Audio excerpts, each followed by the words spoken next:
Hammer and Anvil, an age-old real-world battle tactic that is exceptionally powerful in total war. It may be simple, but it's incredibly effective, and let me tell you why. Firstly, let's make sure we understand the concept and what the tactic is all about.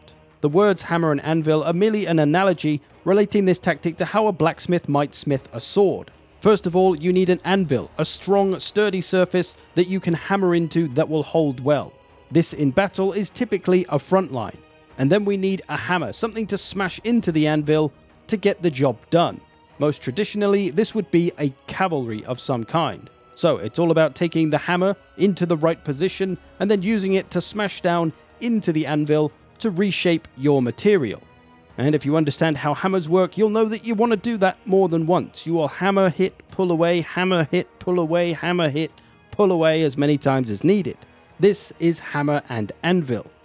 But of course, every blacksmith needs material to work with. That material will be your enemies. They are the sword, the armor, whatever it is you're crafting as a blacksmith, they're the thing we're going to smash into shape.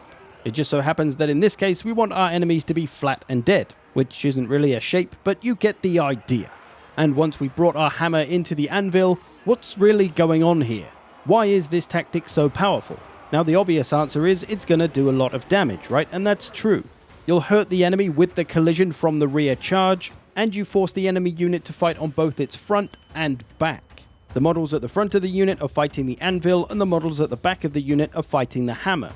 More models fighting means more models that can potentially take damage, and this is incredibly important to leadership. This is what Hammer and Anvil is really all about. You notice the damage sustained penalty? The way that works is that the more damage you can do to a unit and the speed at which you do it determines how big that damage sustained penalty is. So if you can do a lot of damage to an enemy unit in a short space of time, you can get some massive leadership penalties on them, giving more chance of breaking that unit, whether that be routing or disintegration. Which is why with Hammer and Anvil making a unit fight on both its front and back, there's more models fighting, which means more potential to do more damage in a shorter space of time, resulting in greater damage sustained penalties. I have a video going deep into this topic, which I'll link at the end.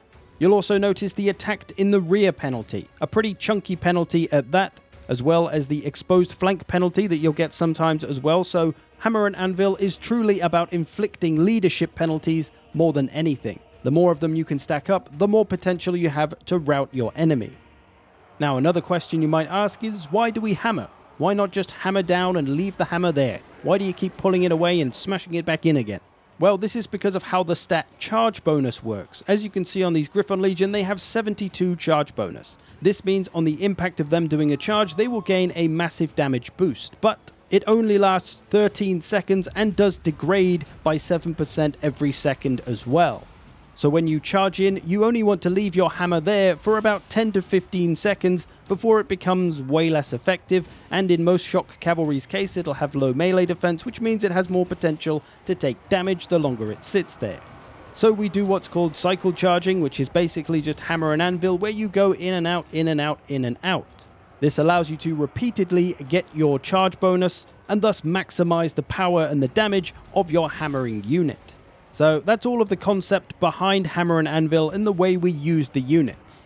But what kind of units should we use? Well, technically any unit can be an anvil. It's just that some units will be better, like the Sargard here, a fantastic unit for holding the front line. They have high armor, high leadership, and high melee defense. This is the ultimate combination you want to look for, mainly because they'll be able to stay in position longer, which gives your hammer more time to get into position and deliver the charges. Because if your anvil breaks and runs away before the hammer arrives, then the tactic isn't going to work. So you need something that can stay there. But as I say, technically anything can work. Even Kossars with their 15 armor and low leadership, they could be an anvil, the same as the Sargard. It's just that they're not as good at holding and staying in the fight as Sargard, so they won't last as long, thus less opportunity to get your hammer in. Plus, the more hard-hitting your anvil unit is, the more damage it can do, and thus the greater damage sustained penalties it could potentially bring. And then there's the hammer itself. As I say, typically is shock cavalry. Specifically shock cavalry because they have bigger charge bonuses, which means they can do more damage on the charge. Charge bonus will increase weapon strength and melee attack for those 13 seconds. These beefy charge bonuses is what makes shock cavalry the best at this. Not to be confused with cavalry that just says cavalry, which is basically what we call melee cavalry, where they're better at staying in a prolonged fight, but they have a smaller charge bonus. They can still be effective at charging, but just not as good as something with a higher charge bonus, shock cavalry. But even old crappy little Kossovite dervishes can be the hammer. But much like the Sargard and Kossar thing, they're going to do the same job, just not as good as the Griffon Legion. They can still inflict the leadership penalties, attacked in the rear, exposed flank. They just won't be able to put on as great damage sustained penalties. But the idea overall though is exactly the same, even with lower tier units. So at the start of a campaign when you've only got crappy units, you can still pull off Hammer and Anvil. It's just not going to be as effective. Eventually you upgrade your units, right? You turn these Kossovite dervishes into winged lancers, and then they become way better. And then you turn those winged lancers into Griffon Legion, and then you've got the best Hammer and Anvil shock cavalry you're gonna get for Kislev. And then you upgrade the Kossars along the way as well, turning them into armored Kossars, so they're much better at holding. And then you upgrade them to Sargard later on, so you end up with the ultimate combo that I demonstrated earlier. And you can build armies around that tactic. But it doesn't have to just be cavalry that can be your hammer. Really, anything can do the job. It can still inflict those attacked in the rear penalties. Chariots can charge in. They can do a good bit of damage on their charge, not as much as shock cavalry of course, but they can still inflict a lot of penalties. Even lords and heroes can do the same thing. Even just the attacked in the rear penalty can be pretty huge if it's later in the battle when everyone's low on leadership. Or you can bring some savage damage dealer that can absolutely ruin things with Hammer and Anvil, like Minotaurs or Monstrous Infantry. You see how quickly they're breaking these Plague Bearers? It's because of the massive leadership penalties they're inflicting. Because they do damage so quickly, the damage sustained penalties rack up, and it's bye-bye Plague Bearers.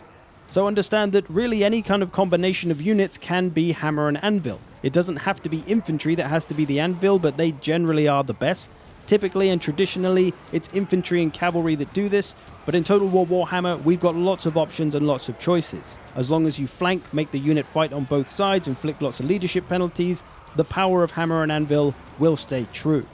But alas, it's not as easy as my demonstrations here have made it look, because in real battles, there will be obstacles and an ever-changing battlefield that you will have to deal with. While it's easy enough to get your Anvil into place, getting the hammers there can be much harder because enemy cavalry and other units will oppose you and try to stop you getting behind them.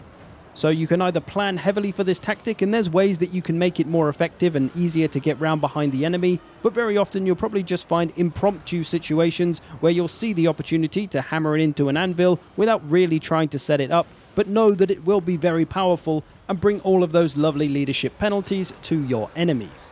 So there it is, Hammer and Anvil and all the power that comes with it. It's one of the most powerful tactics in Total War and can be employed by pretty much any army. So always keep an eye out for Hammer and Anvil opportunities. They are incredibly strong.